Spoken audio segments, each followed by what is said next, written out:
Friends, welcome to our YouTube channel teaching exam overload.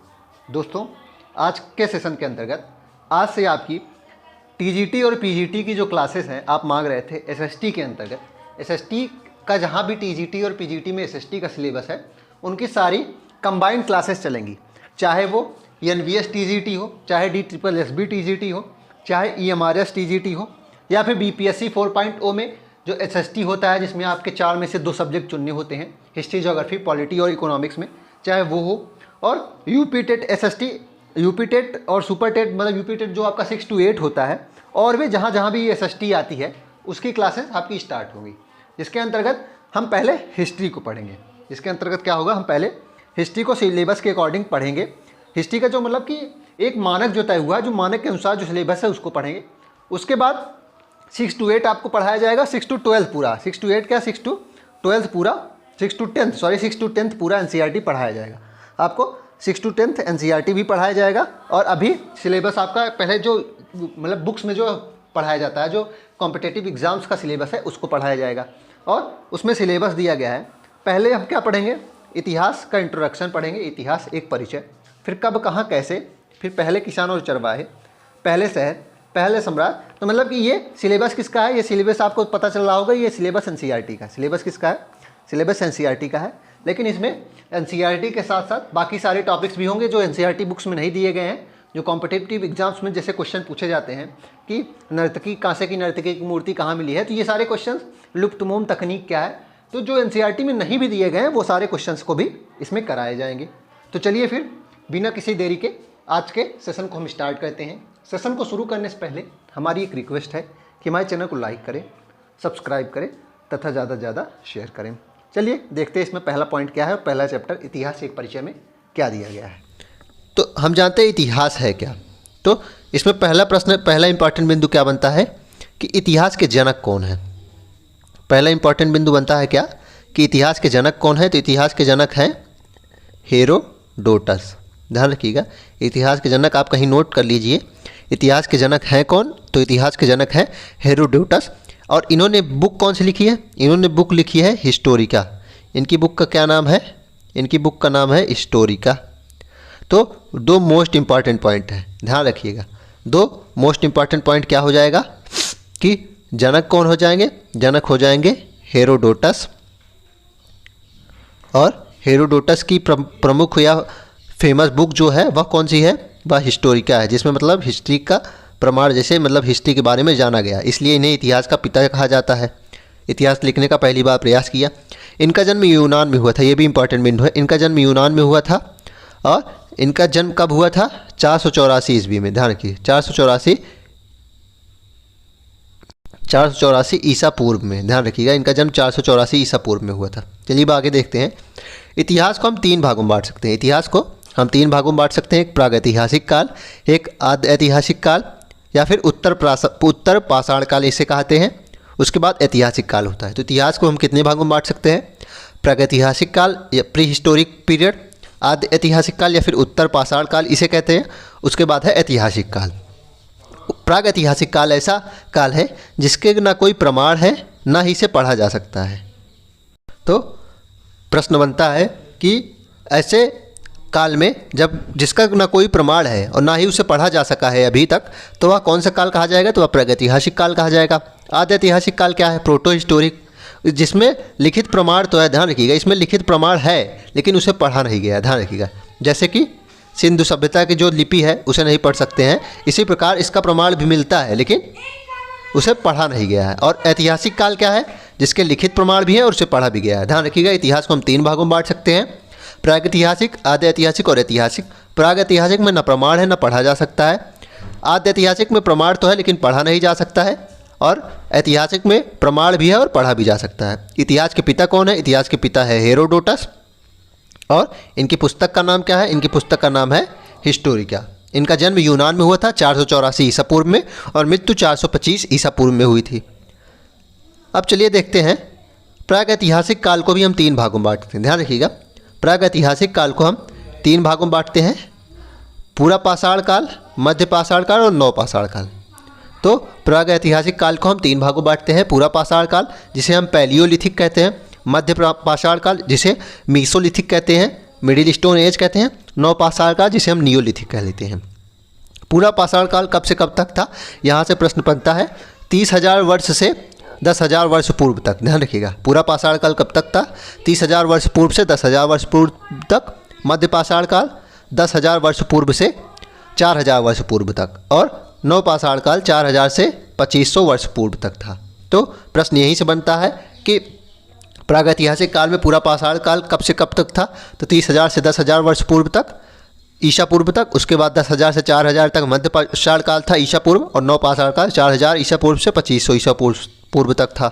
एक और important बिंदु है कि नव पाषाण काल का नाम किसने दिया था, तो नव पाषाण काल का नाम जो दिया था जॉन लुबाक नामक एक व्यक्ति थे, जॉन लुबाक नामक इतिहासकार थे, उन्होंने दिया था। तो प्रश्न बनता है कि नव पाषाण काल का नाम किसने दिया है, तो जॉन लुबाक ने दिया है। चलिए वो आगे देखते हैं। अब हमने देख लिया कि प्रागैतिहासिक काल को 3 भागों में बांटते हैं, पूरा पाषाण काल, मध्य पाषाण काल और नव पाषाण काल। अब हम आद्य ऐतिहासिक काल को कितने भागों में बांट सकते हैं उसको चलिए देखते हैं। तो आद्य ऐतिहासिक काल को हम 2 भागों में बांटते हैं।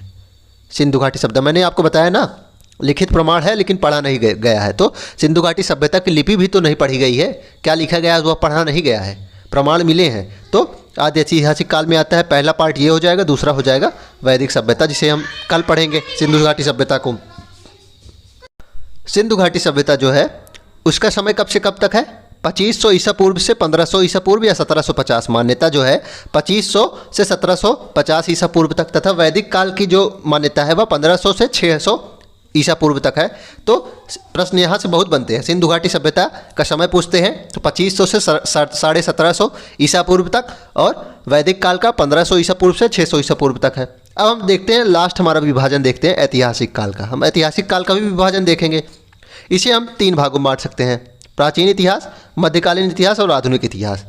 जो हम अभी पढ़ रहे हैं, जो हम वर्तमान में पढ़ रहे हैं, वह हम इसे 3 भागों में बांटते हैं। प्राचीन इतिहास, मध्यकालीन इतिहास जिसमें हम अरबों का आक्रमण और मुस्लिम शासन जो पढ़े हैं उसे पढ़ते हैं। उसके बाद आधुनिक इतिहास में जिसमें अंग्रेज जो आए थे, विभिन्न ईस्ट इंडिया कंपनीज आई थी, हम उसको पढ़ेंगे। तो प्राचीन इतिहास 600 BC से 712 AD तक है। प्राचीन इतिहास कब से कब तक है, 600 BC से 712 AD तक है। मध्यकालीन इतिहास 712 से 1707 तक है। ध्यान रखिएगा, मध्यकालीन कब तक माना जाता है, 1707 मतलब जब तक मुगल काल थे। तो प्राचीन इतिहास 600 ईसा पूर्व से 712 ईस्वी तक है। ध्यान दीजिएगा, 600 ईसा पूर्व से 712 ईस्वी तक है। मध्यकालीन इतिहास कब से है, 712 ईस्वी से 1707 ईस्वी तक है। और आधुनिक इतिहास कब तक है, 1707 से 1947 या फिर अब तक माना जाता है। ध्यान रखिएगा, यह इंपॉर्टेंट है। चलिए आगे देखते हैं। अब हम आगे देखते हैं ऐतिहासिक काल की जो हमने विभाजन किया है उसको थोड़ा सा हम डीप देख लेते हैं कि प्राचीन इतिहास में क्या क्या हम पढ़ेंगे। प्राचीन इतिहास में हम पाषाण काल को पढ़ेंगे, वैदिक काल को पढ़ेंगे, सिंधु घाटी सभ्यता को पढ़ेंगे, 16 महाजनपद जो है उनका वर्णन जो मिलता है उसे पढ़ेंगे, मगध साम्राज्य को पढ़ेंगे, मौर्य काल को पढ़ेंगे, मौर्योत्तर काल को पढ़ेंगे, गुप्त काल को पढ़ेंगे, तथा उत्तर भारत का इतिहास पढ़ेंगे और पूर्व मध्यकालीन भारत का इतिहास पढ़ेंगे। उसके बाद मध्यकालीन इतिहास आएगा, उसमें हम अरब आक्रमण को पढ़ेंगे, तुर्क आक्रमण को पढ़ेंगे, सल्तनत काल को पढ़ेंगे जो 1206 से 1526 तक है, और मुगल काल में पढ़ेंगे 1526 से 1857। ध्यान रखिएगा, यहाँ 1707 तक जो दिया गया है वह मुगल काल का अंत नहीं माना जाता है। मुगल काल का मतलब प्रभुत्व तो यहाँ मुगल काल का ख़त्म हो गया था, लेकिन ध्यान रखिएगा मुगल काल का अंत 1857 में हुआ था। आपको प्रागैतिहासिक काल और सिंधु घाटी सभ्यता के बारे में बताएंगे। इससे पहले हमने आपको इतिहास का सामान्य परिचय और उसका सिलेबस का डिस्कशन किया था कि हम यूपी टेट तथा सुपर टेट की जो ये सीरीज चल रही है उसमें क्या क्या पढ़ेंगे। तो आज हम पाषाण काल पढ़ेंगे पहले, उसके बाद सिंधु घाटी सभ्यता। चलिए फिर सेशन को शुरू करने से पहले हमारी एक रिक्वेस्ट है कि हमारे चैनल को लाइक करें, सब्सक्राइब करें तथा ज़्यादा से ज़्यादा शेयर करें। चलिए फिर बिना किसी देरी शुरू करते हैं। पहला पॉइंट है प्रागैतिहासिक काल। थॉमसन ने इस काल को 3 भागों में बांटा। थॉमसन ने इस काल को 3 भागों में बांटा, पूरा पाषाण काल, मध्य पाषाण काल और नव पाषाण काल। चलिए देखते हैं, इसमें देखते हैं पूरा पाषाण काल। पूरा पाषाण काल में क्या क्या इंपॉर्टेंट है। सर्वप्रथम तो मैंने कल इसकी तिथि बताई थी कब से कब तक है, तो इसकी जो डेट है वह 30,000 ईसा पूर्व से 10,000 ईसा पूर्व तक है ना। इसकी तिथि क्या है, 30,000 ईसा पूर्व से 10,000 ईसा पूर्व। उसके बाद इसमें दूसरा बिंदु जो इम्पॉर्टेंट है कि पत्थरों का प्रयोग हुआ, इस काल में पत्थरों का प्रयोग हुआ, शिकार का अल्प ज्ञान था तथा आग जलाना सीखा। मोस्ट इम्पॉर्टेंट बिंदु क्या है पूरा पाषाण काल का, कि आग का ज्ञान इसी काल में होता। प्रश्न बनता है कि आग की खोज किस काल में हुई थी, तो पूरा पाषाण काल में। तथा इसका साक्ष्य कहाँ से मिला, इसका साक्ष्य मिला चीन के चाओजू गोजियन गुफा से। ध्यान रखिएगा, इसका साक्ष्य कहाँ से मिला है, चीन के चाओजू गोजियन गुफा से। चलिए आगे देखते हैं। दूसरा कालखंड है मध्य पाषाण काल। ध्यान रखिएगा, पाषाण काल में दूसरा पार्ट है मध्य पाषाण काल। इसमें मोस्ट इंपॉर्टेंट पॉइंट है कि इसे लघु पाषाण भी कहते हैं। इसे क्या कहते हैं, इसे लघु पाषाण भी कहते हैं। तीर कमान का प्रयोग होने लगा, इसमें शिकार का पूर्ण ज्ञान हो गया था। पशुपालन का साक्ष्य मिला। ध्यान रखिएगा, मोस्ट इंपॉर्टेंट है मध्य पाषाण काल में कि पशुपालन शुरू हुआ तथा इसका साक्ष्य कहाँ से मिला है, आदमगढ़ एमपी से। ध्यान रखिएगा, पशुपालन का साक्ष्य कहाँ से मिला है, आदमगढ़ एमपी से। तथा पालतू पशु का साक्ष्य कहाँ से मिला है, बाजौर राजस्थान से। पालतू पशु का साक्ष्य कहाँ से मिला है, बाजौर राजस्थान से। और पहला पालतू पशु पूछेगा कौन है, तो वह हो जाएगा कुत्ता। पहला पालतू पशु क्या हो जाएगा, कुत्ता हो जाएगा। तो मध्य पाषाण काल में क्या क्या इंपॉर्टेंट है। अभी एक पॉइंट और इंपॉर्टेंट है कि मिट्टी के बर्तन के साक्ष्य भी मिले हैं इलाहाबाद से। तो मध्य पाषाण काल में क्या क्या आएगा, इसे लघु पाषाण भी कहते हैं। तीर कमान का प्रयोग इसमें हुआ, शिकार का पूर्ण ज्ञान हो गया। पशुपालन के साक्ष्य मोस्ट इंपॉर्टेंट पॉइंट है, आदमगढ़ एमपी से मिले। तथा पहला पालतू पशु कुत्ता है। तथा बर्तन बनाना सीखा, इलाहाबाद साक्ष्य मिला है। तीसरा कालखंड है नवपाषाण काल। तीसरा कालखंड क्या है, नवपाषाण काल। इसमें सबसे इंपॉर्टेंट बिंदु है कृषि, यहीं से शुरू हुई। प्रश्न बनता है कृषि का आरंभ किस काल से हुआ, तो नवपाषाण काल से। ध्यान रखिएगा, कृषि का आरंभ नवपाषाण काल से हुआ। तथा इसका साक्ष्य कहाँ से मिलता है, इसका साक्ष्य मिलता है मेहरगढ़। इसका साक्ष्य कहाँ से मिलता है, मेहरगढ़, जो कहाँ पड़ता है, पाकिस्तान में। साक्ष्य कहाँ से मिला है, मेहरगढ़, पाकिस्तान से। तो प्रश्न अगर पूछे जाएगा कि कृषि का साक्ष्य कहाँ से मिला है, तो मेहरगढ़, पाकिस्तान से मिला। ध्यान रखिएगा, और उसमें भी जौ के साक्ष्य मिले थे। ध्यान रखिएगा, किस फसल के साक्ष्य मिले थे, सर्वप्रथम जौ के साक्ष्य। तो प्रश्न बनता है कृषि का खोज किस काल में हुई थी, तो नवपाषाण काल में, मतलब कृषि आरंभ हुई और इसके साक्ष्य मेहरगढ़, पाकिस्तान में मिले तथा जो पहले फसल था वह जौ थी, जिसके साक्ष्य मिले हैं। पूजा शुरू हुई इसी काल में। पहिए का आविष्कार पूछा जाता है किस काल में हुआ, नवपाषाण काल में। इस काल में माइक्रोलिथ का प्रयोग हुआ। ध्यान रखिएगा, इस काल में माइक्रोलिथ का प्रयोग हुआ। माइक्रो का मतलब होता है छोटा, लिथ का अर्थ होता है पत्थर। तो छोटे पत्थरों का यूज होता था, जिसे माइक्रोलिथ कहते थे। तांबे की खोज हुई। मोस्ट इंपॉर्टेंट पॉइंट है कि तांबे की खोज हुई। प्रश्न बनता है कि पहली धातु कौन सी है, तो इसे ही पहली धातु भी कहते हैं। ध्यान रखिएगा, पहली धातु इसे कहते हैं क्योंकि सर्वप्रथम इसे ही खोजा गया। तो पहली धातु किसे कहते हैं, तांबा। तथा इसकी खोज नवपाषाण काल में हुई। इसके अलावा धान की खेती के साक्ष्य भी मिले। इसमें लिखा नहीं गया है, अभी आगे मिलेगा शायद, कि धान की खेती के साक्ष्य भी यहीं से मिले हैं, नवपाषाण काल में ही। कोल्डी हुआ प्रयागराज से। शिल्प का ज्ञान हुआ, अगला पॉइंट है शिल्प का ज्ञान हुआ। और मनुष्य सबसे पहले किन धातुओं को, पहले सबसे पहले तांबा, उसके बाद कांसा, उसके बाद लोहे का ज्ञान हुआ। ध्यान रखिएगा, मनुष्य ने सबसे पहले तांबा जाना, फिर कांसा उससे बना, फिर लोहे का भी ज्ञान हुआ। तो इस स्लाइड में क्या क्या इंपॉर्टेंट है नवपाषाण काल में, कि कृषि आरंभ हुई, साक्ष्य कहाँ से मिले हैं, मेहरगढ़, पाकिस्तान से। जौ के साक्ष्य मिले, पूजा शुरू हुई, पहिए का आविष्कार, माइक्रोलिथ का प्रयोग, तांबे की खोज हुई, शिल्प का प्रयोग। ये इंपॉर्टेंट बिंदु है।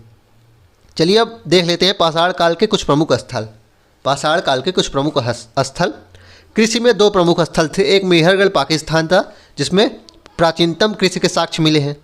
और एक है कोल्डी हुआ प्रयागराज। मैंने आपको बताया कि धान के खेत के साक्ष्य यहीं से मिले हैं। अगला है कि मानव खोपड़ी के साक्ष्य। मानव खोपड़ी के साक्ष्य कहाँ से मिले हैं, हथनौरा, मध्य प्रदेश से मिले हैं। मानव खोपड़ी के साक्ष्य हथनौरा, मध्य प्रदेश से मिले हैं। चित्रकला के साक्ष्य मोस्ट इंपॉर्टेंट, चित्रकला के साक्ष्य कहाँ से मिले हैं, भीमबेटका, मध्य प्रदेश। मोस्ट इंपॉर्टेंट है, इसको नोट कर लीजिएगा कि चित्रकला के साक्ष्य कहाँ से मिले हैं, भीमबेटका, मध्य प्रदेश से। औजार के साक्ष्य मिर्जापुर, उत्तर प्रदेश से मिले हैं। अब चलिए आज के दूसरे टॉपिक को पढ़ेंगे, सिंधु घाटी सभ्यता का परिचय। इसे हड़प्पा सभ्यता कहते हैं। इसे कांसे की भी सभ्यता कहते हैं। ध्यान रखिएगा, हड़प्पा सभ्यता, कांसे की सभ्यता, प्रथम नगरी सभ्यता और सरस्वती सभ्यता। अब इसे सरस्वती सभ्यता क्यों कहते हैं, क्योंकि इसमें कई स्थल ऐसे थे जो सरस्वती नदी किनारे थे। प्रथम नगरी सभ्यता इसलिए थी क्योंकि प्रथम नगर यहीं से प्राप्त हुए थे, नगरी सभ्यता थी। कांस्य सभ्यता इसे इसलिए कहते हैं क्योंकि इस सभ्यता में कांसे का ही प्रयोग हुआ था, लोहे का ज्ञान इन लोगों को नहीं था। तथा हड़प्पा सभ्यता इसलिए कहते हैं क्योंकि पहला स्थल जो खोजा गया था वह हड़प्पा ही था सिंधु सभ्यता में। चलिए आगे देखते हैं इसके बारे में कुछ। इसका ध्यान जो है सिंधु घाटी सभ्यता के बारे में सबसे पहले 1826 में चार्ल्स मेसन ने किया। ध्यान रखिएगा, जो प्रथमता ध्यान दिया चार्ल्स मेसन ने 1826 में किया। उसके बाद 1856 में कनिंघम ने सर्वेक्षण कराया। 1856 में कनिंघम ने सर्वेक्षण करवाया और 1856 में ही बर्टन बंधुओं ने हड़प्पा सभ्यता की सूचना सरकार को दे दी थी, ध्यान रखिएगा। 1826 में चार्ल्स मेसन ने इसकी ओर अपना ध्यान आकृष्ट किया। उसके बाद 1856 में ही कनिंघम ने सर्वेक्षण करवाया और बर्टन बंधुओं ने सरकार को हड़प्पा सभ्यता की सूचना दी। उसके बाद 1921 में इसके पहले स्थल की खोज हुई, जो अब आगे पढ़ेंगे अभी, दयाराम साहनी द्वारा। 1921 में दयाराम साहनी द्वारा इसकी खोज की गई और अध्यक्षता उस समय जॉन मार्शल ने की थी। समय काल देख लेते हैं। सिंधु घाटी सभ्यता का समय काल है 2500 BC से 1750 BC। सिंधु सभ्यता का समय काल कितना है? 2500 ईसा पूर्व से 1750 ईसा पूर्व। और एक इम्पॉर्टेंट पॉइंट है कि सिंधु सभ्यता का सबसे प्राचीन नगर कौन सा है। प्रश्न बनता है कि सिंधु सभ्यता तो पुरानी है ही, लेकिन उसमें भी सबसे प्राचीन नगर कौन सा है? तो है भीड़ाना, हरियाणा। ध्यान रखिएगा, भीड़ाना नामक स्थान है जो हरियाणा में पड़ता है। इसे 2014 में खोजा गया, ध्यान रखिएगा, इसे 2014 में खोजा गया और यह 7500 ईसा पूर्व है। ध्यान रखिएगा, 7500 ईसा पूर्व है, पुराना है। क्षेत्रफल अब देख लेते हैं। सिंधु घाटी सभ्यता का क्षेत्रफल कितना है? 12,99,600 किलोमीटर या फिर 13 लाख वर्ग किलोमीटर। क्षेत्रफल कितना है? 12,99,600 किलोमीटर स्क्वायर या फिर 13 लाख किलोमीटर स्क्वायर। अगला बिंदु है कि आकार क्या था, सिंधु घाटी सभ्यता का आकार क्या था? तो सिंधु घाटी सभ्यता का आकार त्रिभुजाकार था। ध्यान रखिएगा, इसका आकार कैसा था? इसका आकार त्रिभुजाकार था। समाज मात्र सत्तात्मक था। समाज जो था वह मात्र सत्तात्मक था, अर्थात सत्ता जो थी वह माता के ज़्यादा थी, मतलब माता की सत्ता समाज में, पिता की कम थी। लिपि भाव चित्रात्मक या फिर पिक्टोग्राफी थी। ध्यान रखिएगा, लिपि क्या थी इनकी? भाव चित्रात्मक या फिर पिक्टोग्राफी थी। और यह दाएं से बाएं लिखी जाती थी। ध्यान रखिएगा, या राइट टू लेफ्ट लिखी जाती थी। पूजा या पशुपति और मात्र देवी की करते थे। पूजा ये पशुपति और मात्र देवी की करते थे। मात्र देवी को उर्वरता की देवी भी कहा जाता था। पवित्र पशु इनका कुबड़ वाला बैल था। पवित्र पशु कुबड़ वाला बैल था। व्यवसाय इनका व्यापार था। इनका व्यवसाय क्या था? इनका व्यवसाय व्यापार था। आगे देखते हैं कि सिंधु घाटी सभ्यता 2 टीलों में विभाजित थी। ध्यान रखिएगा, सिंधु घाटी सभ्यता 2 टीलों में विभाजित थी। लेकिन प्रश्न बनता है कि सभी सभ्यताओं में सभी नगर जो प्राप्त हुए वह 2 टीलों में विभाजित थे, लेकिन एक ऐसा नगर भी प्राप्त हुआ है वह 3 टीलों में विभाजित था। वह कौन सा था? तो वह धौलावीरा था। प्रश्न बनता है कि 3 टीलों में विभाजित नगर कौन सा था? धौलावीरा था, जो उचित जल निकासी के लिए भी प्रसिद्ध है। ध्यान रखिएगा। अब देखते हैं सिंधु घाटी सभ्यता के स्थल। अब हम क्या देखेंगे? सिंधु घाटी सभ्यता के स्थल, जिसमें सर्वप्रथम हड़प्पा की खोज हुई थी। सर्वप्रथम हड़प्पा की खोज हुई थी। रावी नदी किनारे है और इसकी खोजकर्ता दयाराम साहनी है। ध्यान रखिएगा, और यह पाकिस्तान पड़ता है। मोहनजोदाड़ो भी पाकिस्तान में ही पड़ता है, लेकिन यह सिंधु नदी किनारे था। ध्यान रखिएगा, मोहनजोदाड़ो भी पाकिस्तान पड़ता है। इसकी खोज 1922 में हुई। खोजकर्ता राखालदास बनर्जी है। चनहुदड़ो 1934 में खोजा गया। सिंधु नदी किनारे ये भी है, इसके खोजकर्ता मजूमदार हैं और पाकिस्तान में ये भी पड़ता है। धौलावीरा, धौलावीरा में आपको सन तो याद करने की जरूरत नहीं है, नदी याद करने की जरूरत है कि यह लूनी नदी किनारे है। इसके खोजकर्ता विष्ट हैं और गुजरात में यह नगर पड़ता है। लोथल भी गुजरात में पड़ता है, भोगवा नदी किनारे। नदी और आपको क्या स्थान में नदी किसके किनारे बसा है और किस राज्य में है, ये जरूर याद करना है। तो आगे देखते हैं। बनावली सरस्वती नदी किनारे है। बनावली जो है वह सरस्वती नदी किनारे है, विष्ट ने ही खोजा था, हरियाणा में पड़ता है। कालीबंगन मोस्ट इंपॉर्टेंट है। कालीबंगन का सन भी इंपॉर्टेंट है। कालीबंगन घग्गर नदी किनारे है, राजस्थान में 1953 में खोजा गया। और रोपड़ सतलज नदी किनारे पंजाब में 1953 में ही खोजा गया। राखीगढ़ी घग्गर के किनारे है, हरियाणा में 1963 में। और सुरकोटदा पड़ता है 1964 में। सादी कौर नदी किनारे है, ध्यान रखिएगा, गुजरात में ही पड़ता है। तो इसमें आपको खोजकर्ता किनके याद करने हैं? हड़प्पा के। हड़प्पा खोजकर्ता कौन है? दयाराम साहनी। इनकी नदी रावी नदी किनारे। मोहनजोदाड़ो को याद करना है, सिंधु नदी किनारे है, राखालदास बनर्जी ने खोजा है। चंदहुदड़ो जी मजूमदार ने, इसका भी याद करना है, 1934 में खोजी सिंधु नदी किनारे। और लूनी नदी किनारे धौलावीरा खोजा गया आर.एस. बिष्ट ने, गुजरात में। लोथल का भी याद कर लीजिएगा, भोगवा नदी किनारे है, गुजरात में। चलिए अब देखते हैं जो स्थल प्रमुख है उसके बारे में, कहाँ से क्या प्राप्त हुआ है। सबसे पहले हड़प्पा देखते हैं। इसमें पहला बिंदु इंपॉर्टेंट है कि 5 किलोमीटर परिधि में यह फैला है। ग्रिड पद्धति से बना नगर है, ध्यान रखिएगा। शहरी निवास है और ग्रिड पद्धति पे होते थे। सौद अपनाने का साक्ष्य यहीं से मिला है। कपास की खेती मोस्ट इंपॉर्टेंट है। सुरक्षा दुर्ग मिला है यहाँ पे, और मुद्रा बनाने में सेल खड़ी है। तो इसमें आपको याद क्या करना है? हड़प्पा में सबसे इंपॉर्टेंट है कपास की खेती के साक्ष्य यहाँ से मिले। और इसमें एक पॉइंट नहीं लिखा गया है, उसको याद कर लीजिएगा। स्त्री के गर्भ से निकलते हुए पौधे का चित्रण है, ध्यान रखिएगा, स्त्री के गर्भ से निकलते हुए पौधे का चित्रण है। यह दो बहुत इंपॉर्टेंट है। तीसरा है सौद अपनाने का साक्ष्य, सौद अपनाने का साक्ष्य। ये तीन बहुत इंपॉर्टेंट है। आपको क्या क्या याद करना है? ग्रिड पद्धति से बना नगर है, सौद अपनाने के साक्ष्य मिले हैं, कपास की खेती के साक्ष्य मिले हैं और स्त्री के गर्भ से निकलते हुए पौधे का चित्रण है। अब हम दूसरे स्थल के बारे में देखते हैं, मोहनजोदाड़ो। मोहनजोदाड़ो एक सिंधी शब्द है, ध्यान रखिएगा, जिसका अर्थ क्या है? मृतकों का टीला। यह सिंधी शब्द है जिसका अर्थ है मृतकों का टीला। इसे सिंधु घाटी का बगीचा भी कहते हैं। इसे क्या कहते हैं? सिंध का बाग भी कहते हैं। सर्वाधिक जनसंख्या वाला नगर है और दूसरा सबसे बड़ा नगर है, ध्यान रखिएगा। यह सर्वाधिक जनसंख्या वाला नगर था और दूसरा सबसे बड़ा स्थल है। विशाल अन्नागार की प्राप्ति यही हुई है, ध्यान रखिएगा, विशाल अन्नागार की प्राप्ति हुई है जो सबसे बड़ी इमारत थी, और विशाल स्नानागार की भी प्राप्ति हुई है। हड़प्पा की जुड़वा राजधानी से कहते हैं, हड़प्पा की जुड़वा राजधानी कहते हैं क्योंकि 64 मूल चिन्ह मिलते हैं। 64 ऐसे चिन्ह मिले हैं जो मतलब 64 ऐसी चीजें मिली हैं जो हड़प्पा में भी थी और मोहनजोदाड़ो में भी थी। स्वास्तिक चिन्ह का यहीं से साक्ष्य मिला है। बुने हुए कपड़े का साक्ष्य मिला है। दाढ़ी वाले महादेव और पशुपति देवता और कांसे की नर्तकी की साक्ष्य मिले। तो यह बहुत इंपॉर्टेंट है, इसमें सबको याद करना है। इसमें आपको इसकी ट्रिक है कि लगभग सभी मूर्तियां यही प्राप्त हुई हैं, सिवाय स्त्री के गर्भ से निकलते हुए पौधे का जो चित्र है उसको छोड़ के सभी मूर्ति यहीं से प्राप्त हुई है। तथा विशाल स्नानागार यहाँ से हुआ है, विशाल अन्नागार भी यहीं से प्राप्त हुआ है। इसे सिंध का बाग कहते हैं। और हड़प्पा की जुड़वा राजधानी, स्वास्तिक का चिन्ह भी बहुत इंपॉर्टेंट है। चलिए अब आगे देखते हैं। ये देखिए, ये नगर है, ये विशाल स्नानागार दिखाया गया है चित्र में। दाढ़ी वाले महादेव की चित्रण ये है, और ये कुबड़ वाला सांड, पवित्र पशु जो उनका था कुबड़ वाला सांड, उसकी चित्र है। चलिए अब आगे देखते हैं। कांसे की नर्तकी की मूर्ति है, ये कांसे की नर्तकी की मूर्ति। अब चंदहुदड़ो के बारे में देख लेते हैं। अब तीसरा प्रमुख स्थल है चंदहुदड़ो। मनका बनाने का कारखाना था, ध्यान रखिएगा, या मनका बनाने का कारखाना था। सिंधु सभ्यता का औद्योगिक नगर था। ये क्या था? सिंधु सभ्यता का औद्योगिक नगर था। इसको आप नोट कर लीजिएगा, मोस्ट इंपॉर्टेंट पॉइंट है कि सिंधु सभ्यता का क्या था? औद्योगिक नगर था। इसको आप नोट कर लीजिएगा। वक्राकार ईंटें यहाँ से मिली है, मोस्ट इंपॉर्टेंट पॉइंट है, वक्राकार ईंटें मिली हैं। और बिल्ली का पीछा करते हुए कुत्ते का चिन्ह, ध्यान रखिएगा, बिल्ली का पीछा करते हुए कुत्ते का पद चिन्ह मिला है। मेकअप से जितने भी सामान हैं वह यही मिले हैं। मेकअप से संबंधित जितने भी सामान है, सौंदर्य साधन, सब यही मिले हैं। लिपस्टिक, काजल, कंघा, दवात मिली है। और एकमात्र नगर है जिसमें सुरक्षा की दीवार नहीं थी, ध्यान रखिएगा। इसमें क्या क्या इंपॉर्टेंट है? मनका बनाने का कारखाना मिला है, सिंधु सभ्यता का ये औद्योगिक नगर था, इसको आप नोट कर लीजिएगा कहीं। वक्राकार ईंटें मिली हैं, बिल्ली का पीछे कुत्ते का पदचिन्ह मिला है, मेकअप से संबंधित सौंदर्य प्रसाधन की सारी चीजें मिली हैं, और एकमात्र नगर जिसमें सुरक्षा की दीवारें नहीं थी। अब लोथल को देख लेते हैं। मानव निर्मित बंदरगाह था यह। इसे लघु मोहनजोदाड़ो कहते हैं, ध्यान रखिएगा। इसे क्या कहते हैं? लघु मोहनजोदाड़ो कहते हैं। सफाई के प्रति ये सजग रहते थे, ध्यान रखिएगा। लोथल में सफाई के प्रति व्यक्ति सजग थे। इसे व्यापारिक नगर कहा गया है, इसे सिंधु सभ्यता का व्यापारिक नगर कहा गया है।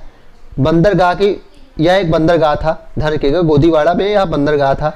घोड़े की हड्डियों के साक्ष्य मिले हैं और शतरंज के खेल के साक्ष्य मिले। मोस्ट इंपॉर्टेंट पॉइंट है, शतरंज के खेल के साक्ष्य मोस्ट इंपॉर्टेंट। युगल समाधि का साक्ष्य मिला, ध्यान रखिएगा। युगल सती प्रथा का साक्ष्य यही मिला। प्रश्न बनता है कि सिंधु सभ्यता में किस नगर से सती प्रथा का साक्ष्य मिला है? तो लोथल से, क्योंकि युगल समाधियां मिली है। और हाथी दांत से बनी मेसोपोटामियों की मोहर मिली है। चावल का छिलका मिला है यहाँ से भी। और हड़प्पा सभ्यता का इसे मैनचेस्टर कहते थे। इसमें आपको क्या याद करना है? इसे लघु मोहनजोदाड़ो कहते हैं। सफाई के प्रति ये सजग रहते थे, व्यापारिक नगर था, बंदरगाह था यह। शतरंज के खेल का साक्ष्य मिला है। 3 युगल समाधि अर्थात सती प्रथा का भी साक्ष्य यही मिला है, ध्यान रखिएगा। अब कालीबंगन है। कालीबंगा का अर्थ क्या है? काली चूड़ियां। जुते हुए खेत के साक्ष्य यही मिले। मोस्ट इंपॉर्टेंट, सबसे ज्यादा कालीबंगा में यही पूछा जाता है, जुते हुए खेत के साक्ष्य यही मिले हैं और चूड़ियों के साथ यही मिले हैं। लकड़ी का हाल मिला है, 7 हवन कुंड, ऊंट की हड्डी और भूकंप के साथ। सभी पॉइंट इसमें मोस्ट इंपॉर्टेंट है। कालीबंगा से बहुत प्रश्न बनता है, ध्यान रखिएगा। सभी पॉइंट इसमें इंपॉर्टेंट है, कालीबंगा से बहुत प्रश्न बनता है। लकड़ी का हल, 7 हवन कुंड, ऊंट की हड्डी और भूकंप के साथ मोस्ट इंपॉर्टेंट सबसे प्रश्न बनता है, तो इसको याद कर लीजिएगा। अब धौलावीरा देखते हैं। धौलावीरा में 2 चीजें बहुत इंपॉर्टेंट है। जल प्रबंधन व्यवस्था उत्कृष्ट थी तथा सुनामी के साक्ष्य यही मिला, और स्टेडियम का भी साक्ष्य यही मिला, ध्यान रखिएगा। स्टेडियम के साक्ष्य यही मिला। 3 पॉइंट इसको याद कर लीजिएगा। सुदकोटदा में घोड़े, हाथी और भेड़ियों की हड्डी मिली है, इतना याद कर लीजिएगा, बहुत है। आगे देखते हैं बनावली। बनावली में कुछ याद करने को उतना ही है नहीं। चलिए फिर आज के सेशन को हम यही समाप्त करते हैं। आज हमने आपको पाषाण काल और सिंधु घाटी सभ्यता के बारे में बताया। आशा करता हूँ कि आपको ये सेशन पसंद आया होगा। अगर आप इसी तरह के सेशन और प्राप्त करना चाहते हैं तो हमारे चैनल को लाइक करें, सब्सक्राइब करें तथा ज़्यादा से ज़्यादा शेयर करें। और अगर आप इसकी PDF प्राप्त करना चाहते हैं तो हमारे टेलीग्राम चैनल का लिंक जो है वह डिस्क्रिप्शन बॉक्स में दे दिया गया है, आप उससे ज्वाइन हो जाइए ताकि आपको PDF मिल सके। चलिए फिर, धन्यवाद।